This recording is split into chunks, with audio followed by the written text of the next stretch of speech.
ഭാര്യയെയോ ഭർത്താവിനെയോ അവഗണിക്കുന്നത് അത്ര നല്ല കാര്യമല്ല. അതുപോലെ തന്നെയാണ് അവരെ അധികം ബുദ്ധിമുട്ടിക്കുന്നത്. അടുത്തില്ലാത്തപ്പോൾ നിരന്തരം വിളിച്ചുകൊണ്ടിരിക്കുക, ശല്യപ്പെടുത്തുക എന്നതെല്ലാം ഇതിൽപ്പെടും. അങ്ങനെ ജപ്പാനിൽ ഭാര്യയെ 100 തവണ വിളിച്ച് ശല്യപ്പെടുത്തിയ ഒരു യുവാവിനെ പോലീസ് അറസ്റ്റ് ചെയ്തിരിക്കുകയാണ്. ജപ്പാനിലെ അമാഗാസാക്കിയിലാണ് സംഭവം നടന്നത്. 38 വയസ്സുകാരനായ യുവാവ് നിരന്തരം തന്റെ ഭാര്യയെ വിളിക്കുമത്രേ. അതുമാത്രമല്ല, സ്വന്തം നമ്പറിൽ നിന്ന് മാത്രമല്ല, അപരിചിതരായ നമ്പറുകളിൽ നിന്നും ഇയാൾ ഭാര്യയെ വിളിക്കും. ഭാര്യ ഫോൺ എടുത്തു കഴിഞ്ഞാൽ ഒന്നും മിണ്ടാതെ കട്ടാക്കുകയാണ് പതിവ്. എന്നാൽ ഇങ്ങനെ മറ്റ് നമ്പറുകളിൽ നിന്നും വിളിക്കുന്നത് തൻ്റെ ഭർത്താവാണ് എന്ന യുവതിക്ക് അറിയാമായിരുന്നില്ല. കുറേ ദിവസങ്ങളായി ഇങ്ങനെ തുടരെ കോളുകൾ വന്നു തുടങ്ങിയതോടെ യുവതി ആകെ പരിഭ്രമിക്കുകയും ചെയ്തു.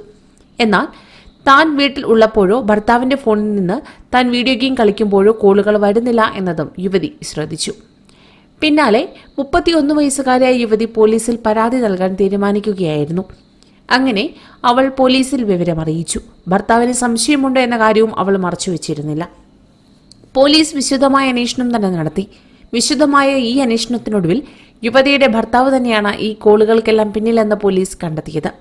ജപ്പാനിലെ ആന്റി സ്റ്റോക്കിംഗ് നിയമം അനുസരിച്ച് സെപ്റ്റംബർ 4 ഇയാളെ പോലീസ് അറസ്റ്റ് ചെയ്യുകയും ചെയ്തു. എന്തിനാണ് ഇങ്ങനെ നിരന്തരം ഭാര്യയെ മറ്റ് നമ്പറുകളിൽ നിന്നും വിളിച്ചുകൊണ്ടിരിക്കുന്നതെന്ന ചോദ്യത്തിന് യുവാവ് നൽകിയ ഉത്തരമാണ് എല്ലാവരെയും ഞെട്ടിച്ചത്.